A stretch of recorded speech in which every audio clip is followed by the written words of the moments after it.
Welcome to New York City. All right. How's it going, everybody? How's it going? Welcome back. 94 days until pitchers and catchers report. I'm counting them down. I know you are too. Joining me tonight is Terrence Kem, who's out there in L.A. Terrence, any Juan Soto sightings out there on Mulholland? I haven't seen him here in LA, but I know he's in California. I don't know if that's NorCal or SoCal, but California's a big state. Could be anywhere. I heard he was in LA, so you might see him. You might. Maybe. I mean, he might come into your store there. Yeah. Apparently, he's meeting with Steve Cohen out there in LA. Hal Steinbrenner is supposedly flying out there. I wonder if he's going to fly himself. Michael Kay made this big deal about how he has to get on a plane and how it's going to be so inconvenient. Yeah. I'm like, the dude's a pilot. He's probably just going to fly himself and enjoy the whole trip.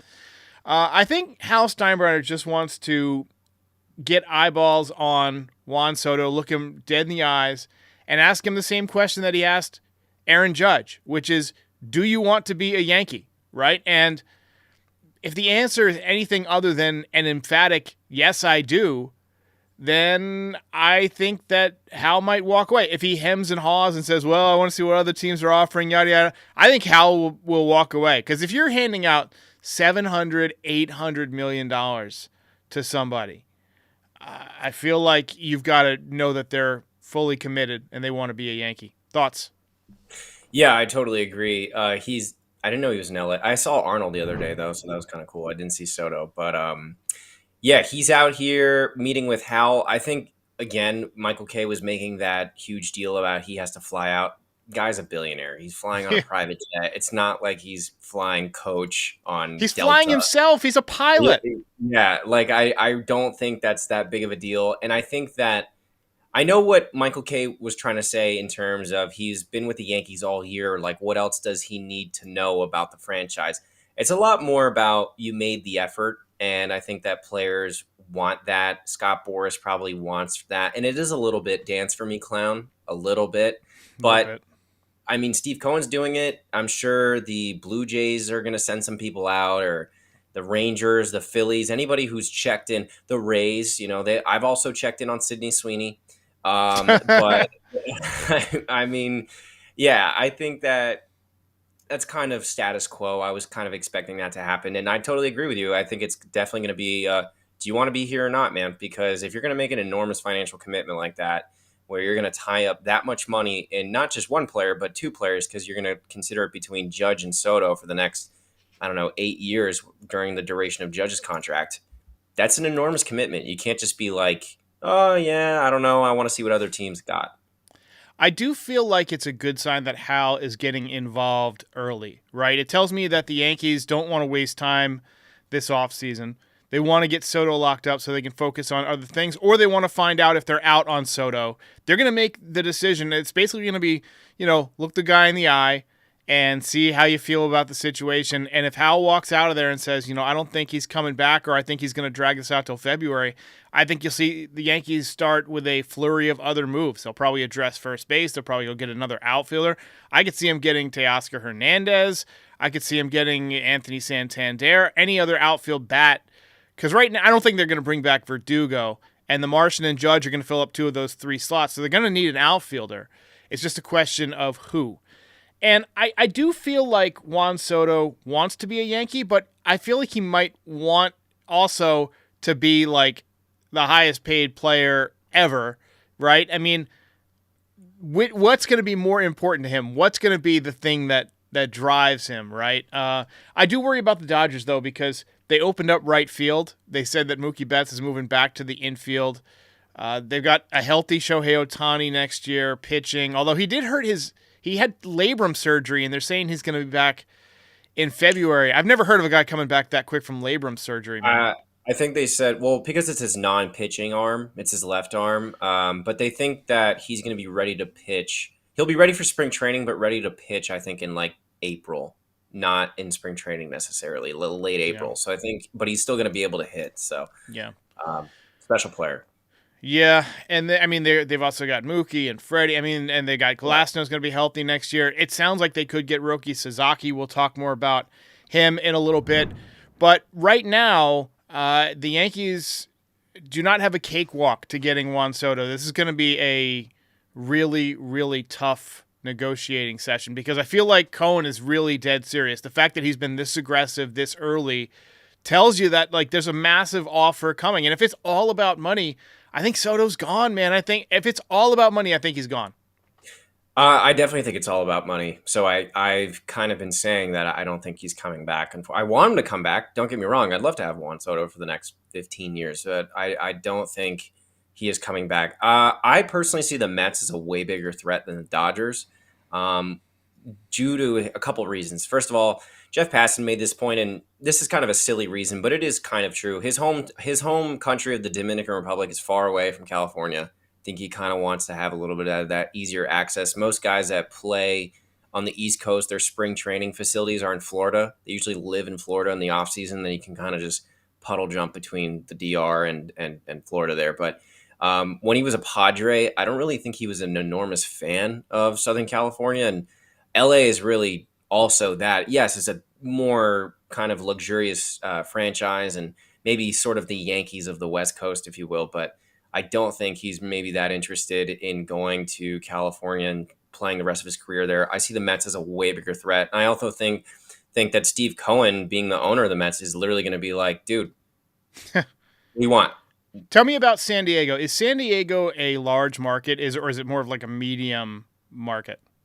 It's really weird. I've been to San Diego a few times, went to the park, have some family there, but it's a really cool city. I kind of describe it as a medium market, and that's only been the case recently because they used to be a small market team. I don't really think they sold tickets that well, but I think because, and this is kind of a weird thing, but it's true, since the Chargers left and went to LA, I feel like there were a lot of sports fans in general that needed something. And they kind of all just gravitated towards the Padres because the Padres are the only professional franchise that San Diego has now. I mean, you got San Diego State. That's a college team. That's cool and all. But as far as pro sports go, it's just the Padres. And that whole like downtown area is really cool where the park is. So, and they seem to sell really well. So I think they've kind of turned themselves into a bigger market, especially when they grabbed up Manny Machado a couple years back and kind of surprised everybody. I think since then they've kind of been real players. I don't really think it's sustainable. They've cut payroll, but I kind of expect them to be a consistent like $200 million, $250 million payroll team now. Yeah, because they've been very aggressive in free agents, and I was thought like, would they try and bring him back? But I don't think he would necessarily go back. I mean, if he's going out west, it'll probably be to the Dodgers. But really, I agree with you. I think the Mets are the biggest challenge here. I'm interested to see how it's going to shake out. Let's talk a little bit about, we already talked about Juan Soto. Let's talk a little bit about non-Soto, other free agents that are out there. We've got a number of them this year, and, headlined by, Roki Sasaki. We got Blake Snell, Christian Walker, Pete Alonso, Gleyber Torres. For those of you who are listening, I've got a list of free agents here. We'll save Roki Sasaki for later. Blake Snell. Where do you think he's going? Where do you think he's ended up? I don't really know. He kind of just went to the Giants, I guess, because they gave him the best offer that he could have gotten at the time. I think Boris really kind of messed up his whole free agency. That whole year, all the Boris clients didn't do that well. I think Jordan Montgomery even fired him. I feel like he's going to come back to the AL East. I expect Toronto to be a player, Baltimore. Especially since Burns is a free agent for them. I think Baltimore will be in the mix. I even see Boston as a potential fit. They're kind of laying in the weeds there. They got a lot of young talent coming up through the system, ready to spend some money. So I don't think he's coming to the Yankees, though. Yeah, I've got him going to the Toronto Blue Jays, and a couple of reasons for that. One, Toronto's got a very short winning window, and they're going to try and be aggressive. A lefty in the AL East, obviously you got the Yankees have struggled against lefties. Depending on what they do, they'll probably struggle against lefties again unless they get another bat. And the Orioles have that deep left field. So, I mean, as a Blue Jay, he'd be pitching, against two division rivals who could potentially struggle against lefties. What about Christian Walker? The Yankees have been linked to him, over the last several weeks. I'm not a big Christian Walker guy. I'm not a fan of signing guys that are going to be 34 years old, but we'll talk more about the first base situation in a minute. But what are your thoughts on Christian Walker? Yeah, I'm in lockstep. A great player, but I'm not, again, in favor of signing a guy that's 34 years old. This is going to be the back end of his career. I think we could potentially have an Anthony Rizzo situation there where Rizzo, great guy, love him in the clubhouse and stuff. He had a great career with the Cubs, but when we got to the Yankees, I think he was good, and then he kind of steadily declined from there. I myself wouldn't spend the money on first base. First base is one of those positions where I think it's a low value position. It's one of the reasons why Pete Alonso is not going to get $40 million a year is because he's a first baseman. It's kind of like that in the NFL with running backs. Running backs don't get paid. I don't really think first basemen get paid all that much. It's kind of a thin position, really. So I myself lean towards, call me crazy, but I think they're definitely going to go with, DJ LeMahieu, Ben Rice. They're going to be in the mix at first base, and we'll address it at the deadline if it's a real issue. That's kind of what I think they're going to go to. I'm okay with giving Ben Rice the run until the deadline.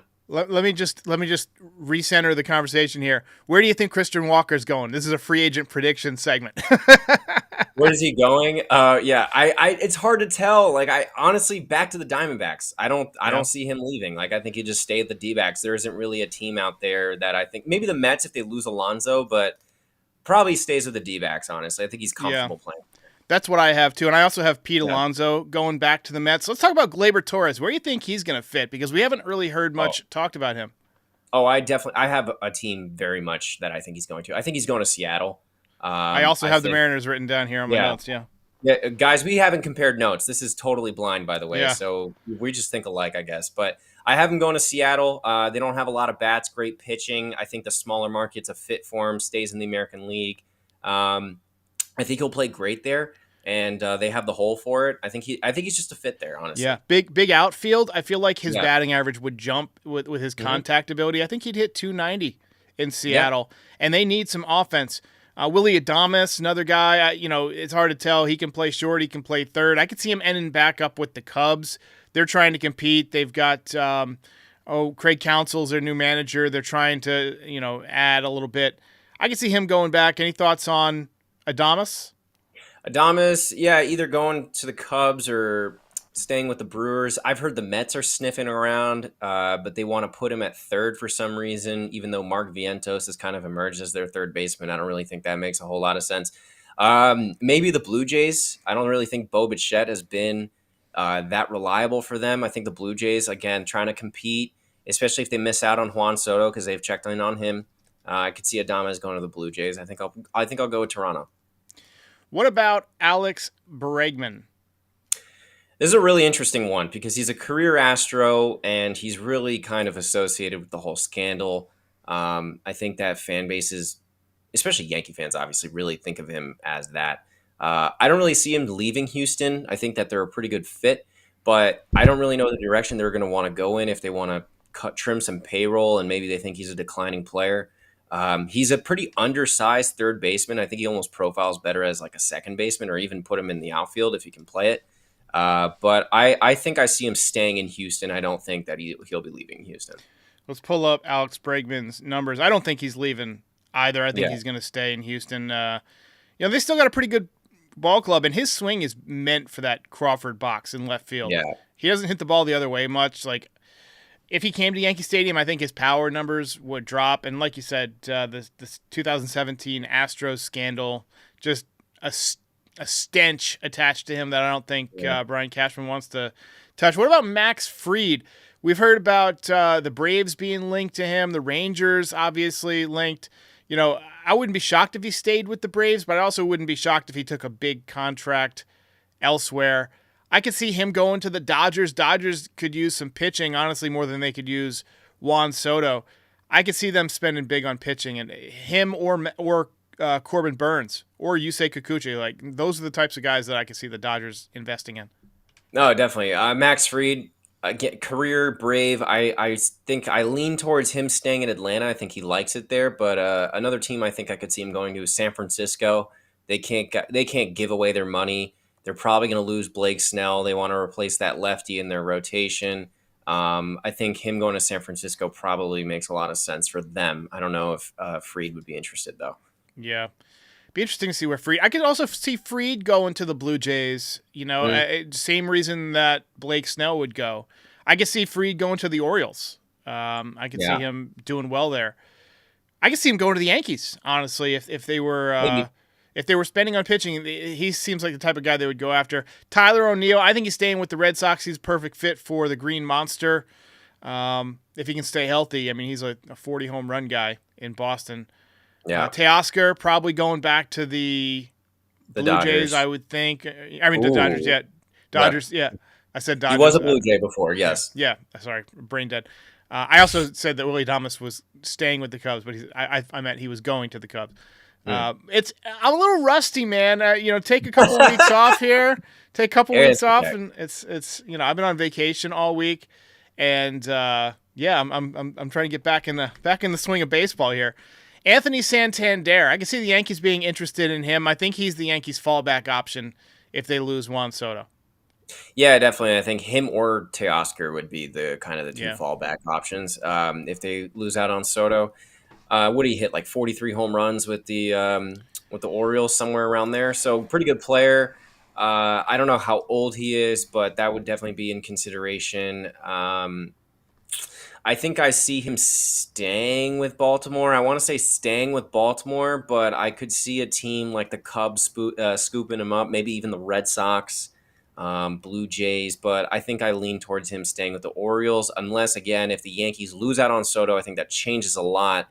And they'll be very aggressive on a guy like that if they lose on Soto. And honestly, guys, I think a lot of this hinges on where Soto goes. He's going to be the first guy that signs, I think. People want to see what he signs for, where he signs, and that'll affect a lot of these kind of things right here. Yeah. You say Kikuchi. He's somebody that I kind of had on the Yankees' radar because he's a lefty and he's kind of, not super expensive. He's like that next rung down. We know that the Yankees had interest in him, trading for him a year or so ago. I'm not sure where he's going to land. I could see him ending back up with Houston. I could see him going to the Dodgers. I could see him going to the Giants to replace Snell if Snell goes elsewhere. He seems like one of those guys a lot of teams would be in on because he's not at that like $30 million range. He's like a $20 million guy, maybe 22, 23. Yeah, I love that. $20 million affordable, right? Right. New game, man. Yeah, it's totally new game. I think Houston probably try to retain him. I could see Texas maybe getting in the mix. Maybe Seattle, San Francisco, go back to the Blue Jays. I wouldn't be that interested. He's on the wrong side of 30. I wouldn't really want to spend the $20 million on a pitcher like that. I feel like he's basically lefty version of Marcus Stroman, almost. Maybe a little bit better, a tick better than that. I wouldn't really want to spend the money there. I don't know how many years he's going to want, but I think the two Texas teams, either Houston or Texas, would probably get involved. I think he's better than a left-handed Marcus Stroman. Let me pull up his numbers here just so we can take a look. I mean, he's got a 4 ERA, which is not amazing, but he pitched better with Houston. If you scroll down and look at his numbers with Houston, 5-1 in 10 starts. So they unlocked something. And look, 76 strikeouts in 60 innings. He had 130 in 115 innings. The thing that concerns you about Kikuchi is like the innings, right? I mean, he's thrown a lot of innings. Maybe 34 too. 34. Yeah, I wonder if he's a candidate to break down at some point. Mm-hmm. Corbin Burns, the big one. This one is going to be interesting. He's one of those guys I think is going to sign in February, like a week before spring training. Boris Client, everybody's going to want like the big ace pitcher. He's preparing either way, like, he's going to be getting ready and he'll just pick his team at the last minute. Man, that's tough. I could see the Blue Jays being in on him. I could see the Guardians being in on him. Like, they're so close this last year. I could see, obviously, the Dodgers are always in on everybody. Oh, man, there's so many teams where he fits. It's just about the money. I don't know if the Guardians would spend on him. It just depends on what he wants. I have a gut feeling about him. This is one of those, I just feel like he's going there. I think he's going to the Red Sox. I think the Red Sox are missing an ace. They haven't spent money in a while. I think their fan base is kind of annoyed at them. They had a little bit better of a year than they thought they were going to have. They re-upped Alex Cora, got a lot of young guys coming through their system. They're going to be a pretty young team. I think they're missing that like ace type pitcher, especially they traded away Sale, who was never really that guy for them. But Corbin Burns to me just kind of screams Red Sox, even the way he looks, like his beard and That's all that. That's a good point. Like, he does have that personality that he's got that Red Sox thing about him. I think he's going to the Red Sox. Tanner Scott. I think he's going to the Yankees. I think the Yankees are going to sign Tanner Scott. He's the best relief pitcher available. The Yankees need to replace some arms in that pen. I don't know if they're going to bring back anybody that's a free agent, like, whether it's Canely or I can see him bringing back Tim Hill because he'll be cheap. I could see him bringing back Clay Holmes, although I don't think they will. Middle relief. I don't want him closing games, but he still has pretty good stuff. But it's going to be hard to forget, those 13 blown saves and get fans excited about bringing that back. But I think Tanner Scott is coming to the Yankees. Thoughts on that? Yeah, I could see it. I think they're going to be a little bit cautious about giving out big contracts to relievers since the Britton and Chapman deals, since they did that. But I think he's a guy that you should spend the money on. A good lefty is always going to be valuable, something they've kind of lacked, in recent years. I think that Tanner Scott, and then I definitely don't think Clay Holmes is coming back. I think that there's cheaper options available. Even Clayton Beeter kind of lurking in the system if they want to turn him into a reliever. I could totally see Matt Blake turning Clayton Beeter into like the 6th, 7th inning guy who's just lights out for us. Yeah, I worry about the arm. He had shoulder trouble down the stretch, but he did make it back. He looked good when I saw him in spring training, and obviously he made the opening day roster. He's got a Roger Clemens type of build. Like he's just a big, strong dude. But sometimes those guys have, muscle pulls or whatever. And, like look at Ian Hamilton, how ripped he is, and he's always getting hurt, So final one, Jack Flaherty, L.A. kid, got traded to the Dodgers. Yankees were interested in him. I think he goes back to the Dodgers just because he's already there. Yeah, I think he stays with the Dodgers. Maybe the Padres sniff around, but I don't think he's leaving California. It's either the Giants, the Dodgers, or the Padres if the money's right. Dodgers need the pitching. It's funny because it's like on MLB The Show they have like 10 pitchers, but just like 8 of them are hurt. You know what I mean? Yeah. So they have so many pitchers that are good if healthy, but that's an enormous if. All their pitchers get hurt. I think they hold on to Jack Flaherty. I know the Yankees didn't like his medical, something wrong with his shoulder. But grew up a Dodgers fan. It was his back. It was his back. Oh, it was his back. Excuse me. So it was his back. So I think the Dodgers hold on to him. They seem to like injured pitchers. He grew up a Dodger fan, just won the World Series there. I think it's kind of a match made in heaven for them. And I guess the one name that I've seen a lot in the chat, Derek, is a guy that's not a free agent, but everyone's saying trade for Devin Williams makes sense. I think the Brewers did say he is available. I would be interested for the right package. He's got good stuff, great changeup. He kind of replaces the Tommy Kahnle in terms of stuff, except he throws a pretty good fastball. Here's the issue with trading for a reliever. There's a lot of good relievers that you can get for just money, right? So why give up the prospects? We know that Brian Cashman is a prospect hugger. I don't think they'll do it. I can't see them trading for a big-time reliever, especially when they turn like nobodies into big relievers all the time. But let's talk about the bullpen because there's a lot of arms out there, and I'm going to put some of them up on the screen here. And we can kind of just go through Tanner Scott, obviously the cream of the crop. Jeff Hoffman, he was with the Phillies. He went 3-3, 2.17 ERA. He's got some insane StatCast visuals. Yeah. I mean, that's a lot of red there, baby. Mm-hmm. I mean, that's some good stuff. He is 31 years old, so probably still got a couple of good years in him. The problem with relief pitchers is you don't want to go too far on the contract because a lot of times they wear down or they get hurt and they're just not as good at the end of the contract. I'm sure some fans will remember Steve Carsey. Carlos Esteves, which is actually the same name that's Charlie Sheen's real name. But is 6'6", 277 pounds, so a big boy, Aaron Judge sized basically. 2.45 ERA for the Phillies. Not really a strikeout guy, 50 strikeouts in 55 innings. The thing that concerns me about Esteves is if you look at the ground ball rate, it's really low. It's in the 5th percentile. And if you look at the hard hit rate, it's in the 18th percentile. So people are hitting the ball hard and hitting it in the air, which to me means home runs and extra base hits. Mm-hmm. Right. Mm-hmm. So that's the one thing that worries about me. But, you look at the numbers, they're good. I mean, you can't argue with that. David Robertson, I don't think he'll come back to the Yankees. There was a little bit of an issue when he left in the clubhouse between him and Brian Cashman. But if they decide to bring him back, he's going to be 40 years old, but he's still effective. 99 strikeouts and 72 innings pitched, 3 ERA for the Rangers. There's a few other guys here. I mean, Aroldis Chapman probably not coming back because of the way he left, but still throwing 105. Clay Holmes obviously out there. We know what he is. Kenley Jansen, another guy who could be going to the Dodgers. He said he wanted to go to the Dodgers to end his career. He's 37 years old. It would make sense to go sign like a 2-year deal with the Dodgers right now. We got some older guys like Kirby Yates. I mean, Danny, Colombe. I mean, I don't know what Brian Cashman is looking for. He tends to look for these guys that are kind of like the Jake Cousins type that are under the radar. I could see him trading for some guys that you're not expecting and, that don't really have big names and then becoming big relievers. But if they sign some of these guys, or let's say pick 2. Let's assume that they're going to try and go after Tanner Scott. I think they might go after Hoffman, Esteves. What are your thoughts? Yeah, I was going to say Scott and Hoffman are obviously they're at the top of the page with the highest WAR, but I'm looking at the age.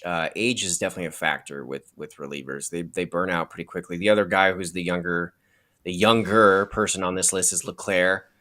He's got pretty good stuff as well. But Scott and Hoffman, Tanner Scott, that was like a name. Tanner Scott and Jeff Hoffman, those would be the 2 names that I'm obviously interested in, specifically Tanner Scott. And I just don't see us signing too many free agent relievers just because, again, the Yankees have shown they're very good at turning in nobodies into something. Right. I hate Clay Holmes like everybody does. I don't hate the guy, but I mean, come on. Like, he blew a lot of games for us. But I didn't hate him as a middle reliever. Like I thought he was really good in the ALDS and then for part of the ALCS until he had that he gave up that. He just wasn't a closer. That's it. He just some guys are just not made for that. Luke Weaver, he burned out. The dude had the mentals to be a closer. I think that's that's something you can't measure. But Clay Holmes, they turned a nobody into something.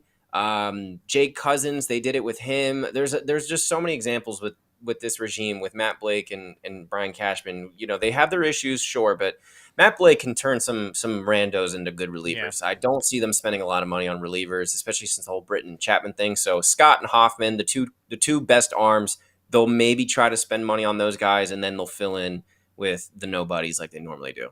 Yeah. Adam Lamparello says we need hitters throughout the lineup. We need 3 quality starters. We don't have them. Expect more of the same next year. It's almost like we have an off season coming up and a chance to patch these holes. It's almost the Yankees aren't going to stand pat. And even if it was more of the same next year, we went to the World Series. We played in the World Series. It wasn't a miserable year. We got a voicemail about that. Yeah. But I think that they're definitely going to try and shop around for a top, like a back end of the back end of the bullpen guy, whether it's Scott, whether it's Hoffman. I think they're going to try and get an outfielder, and I think they're going to get either a first baseman or a third baseman. But let's talk a little bit about first base because there's a lot of options right now. Well, I wouldn't say a lot of options. There's 3 primary options that the Yankees have, and they are Ben Rice, who in his age 25 season hit 273 in the minors, 24 home runs, 968 OPS, hit 7 home runs, and hit 171 during his cup of coffee with the Yankees while Anthony Rizzo was out. Christian Walker, again, he's going to be 34. He hit 251. I can see that continuing to drop, right? And doesn't he just reek of a guy who you signed and he hits 230, 220? I don't see it. I don't see it with Christian Walker. I don't. 26 homers, 803, OPS. And then Pete Alonso, I don't think he makes a lot of sense. I really don't. I mean, 34 home runs, 88 RBIs. Sure, he's an okay first baseman, another right-handed hitter. I mean, do you really want Judge, Alonso, Stanton? Like, you need a left-handed bat, and you got to have a big lefty as one of your big hitters, and I think Soto is the only guy. Yep. So I think they're going to go with Rice. I think they're going to go with Ben Rice. I think they're going to go with Ben Rice, too. And imagine Soto goes to the Mets and we get Pete Alonso. That would just suck. That would just suck. That would be awful.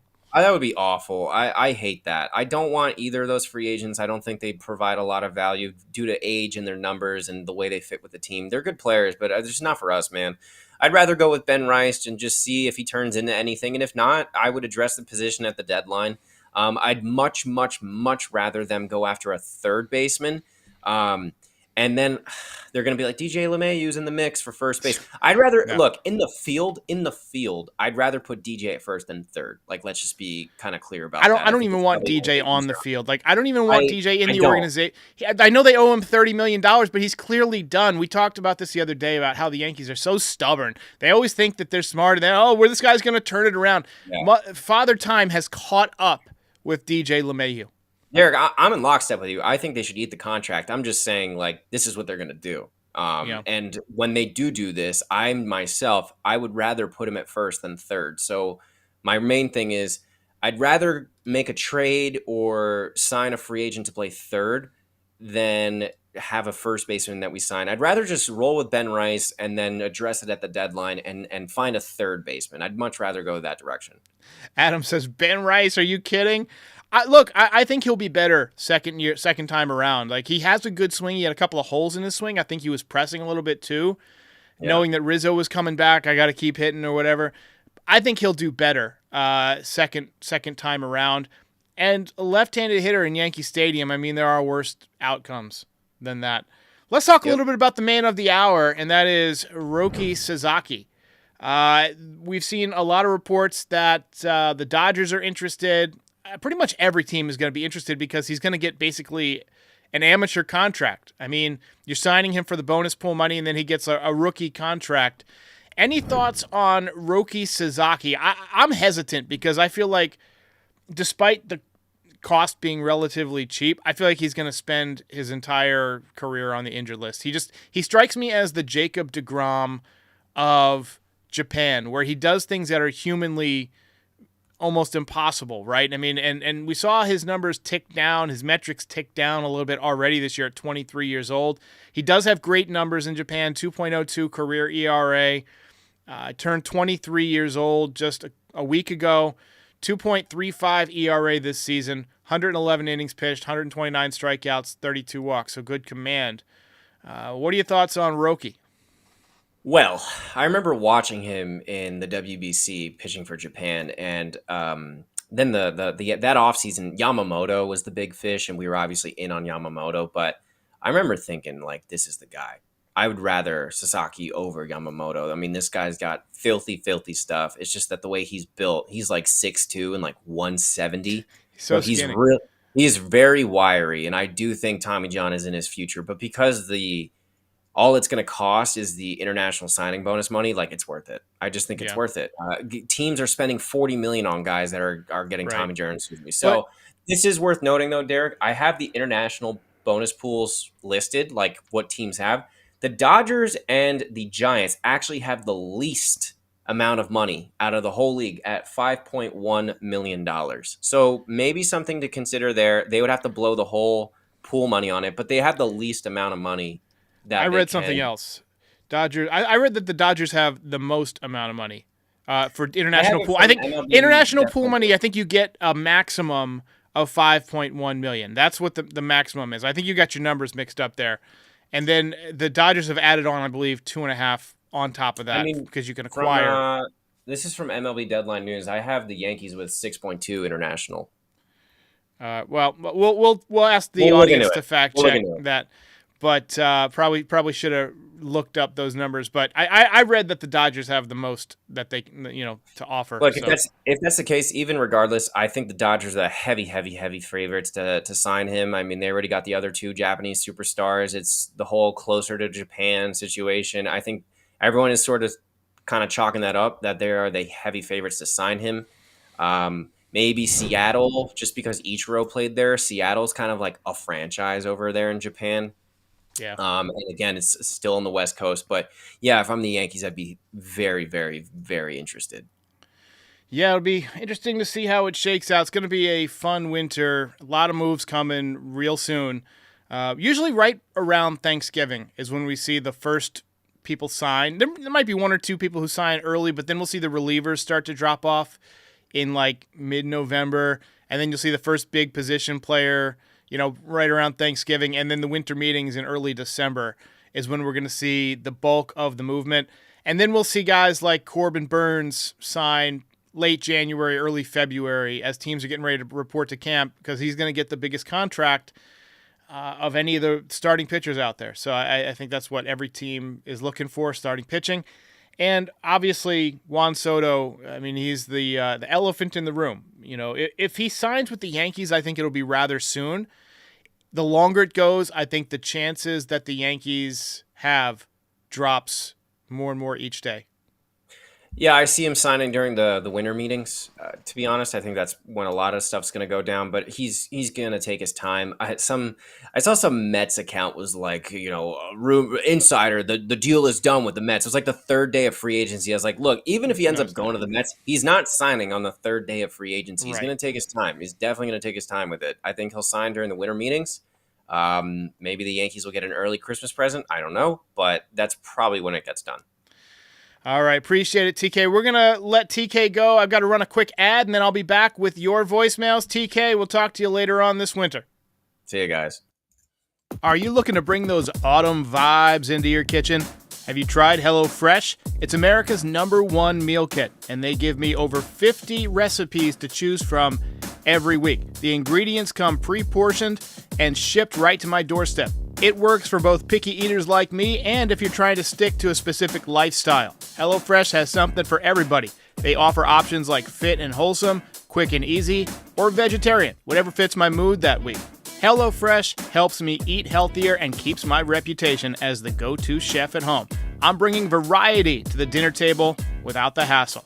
No more endless recipe searches or wasting money on big jars of spices that I only need to use a pinch of. With their step-by-step recipe cards, cooking's a breeze. Right now, you can get 10 free meals by heading over to HelloFresh. The 10 free meals are applied across 7 boxes. It's for new subscribers only, and planned restrictions do apply. That's 10 free HelloFresh meals just by visiting HelloFresh.com/freeFT. All right, voicemail time. This first one is about Hal Steinbrenner. Erik, this is Melvin here in Columbus, Ohio, but originally from New York. Wanted to just ask your opinion about how do you feel about Hal? So obviously, as Yankees fans, we're always trashing, Cashman. We're always trashing Boone. But I come from a management background, and these are all employees of Hal, right? So as a manager, you're controlling the ship. I feel like it should be on Hal, he should take the blame for it.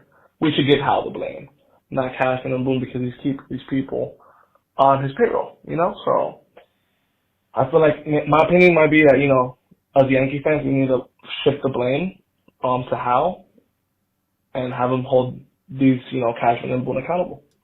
I want to hear your thoughts. Thank you, Derek. Love the show.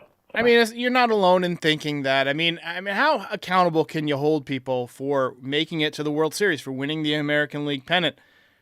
I think that the Yankees definitely played sloppy baseball. That comes down to Boone and his coaching staff. It's definitely a little bit on the organization, too, because they decide what to prioritize. But Hal has been spending the money. I mean, Hal has spent over $300 million. I mean, he spent over $300 million this year. He spent $290-something last year. He spends. It's on Cashman.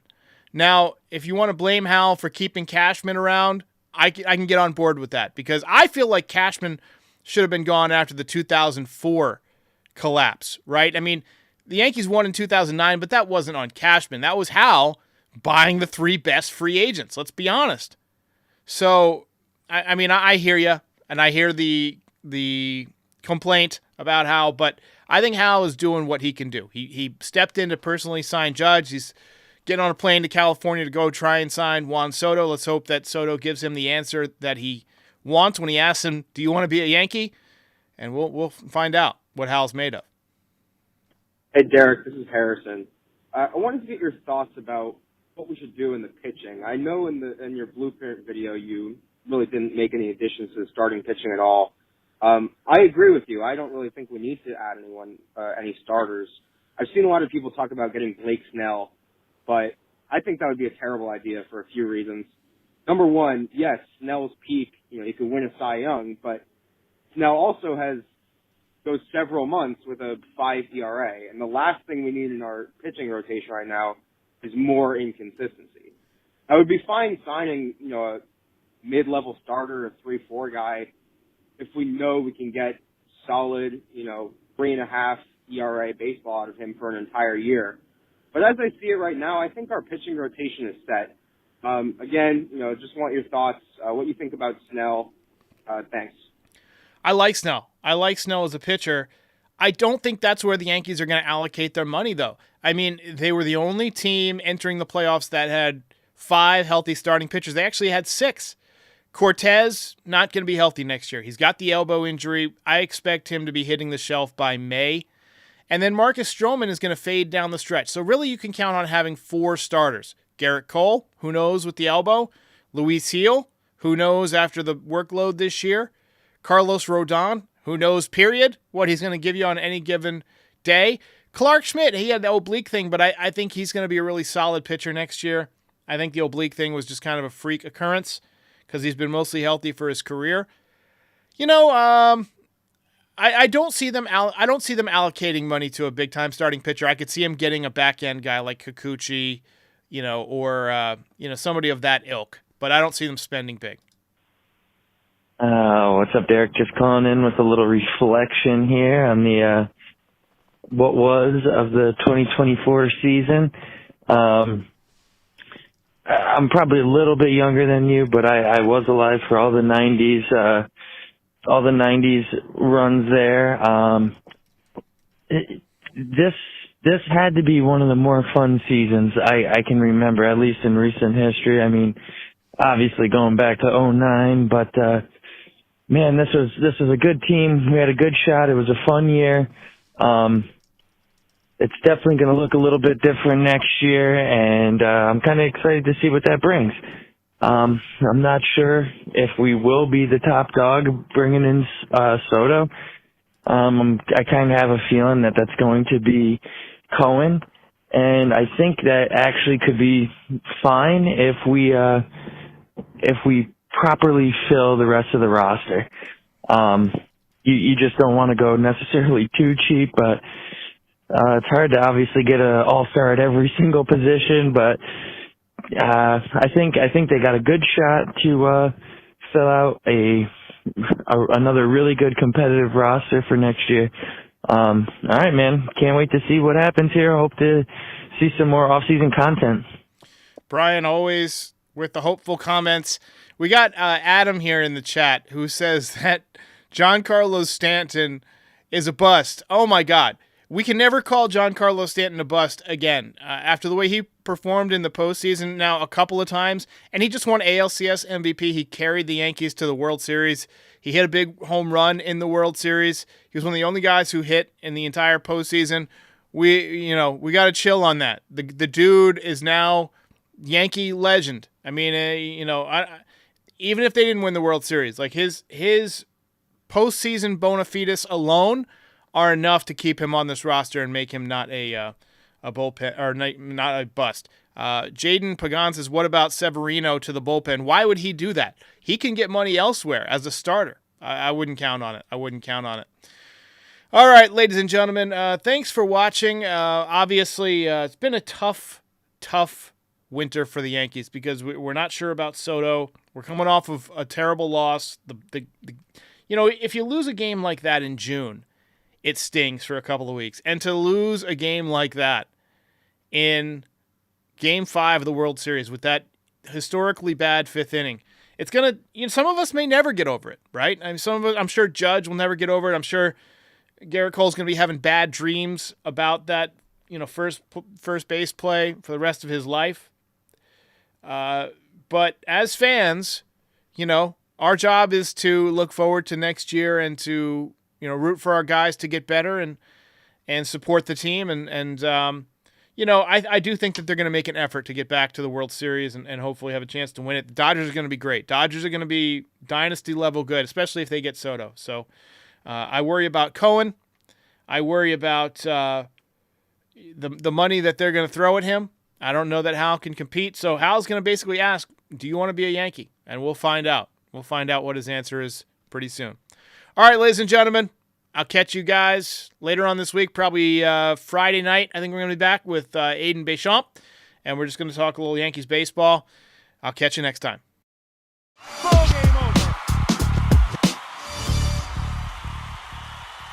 If you enjoyed this video, please drop a like and give us a subscribe. It helps other Yankees fans find the channel. We're also on all your favorite podcast platforms and social media. Join the community, have some fun. We're here after every game. This is Pinstripe Territory.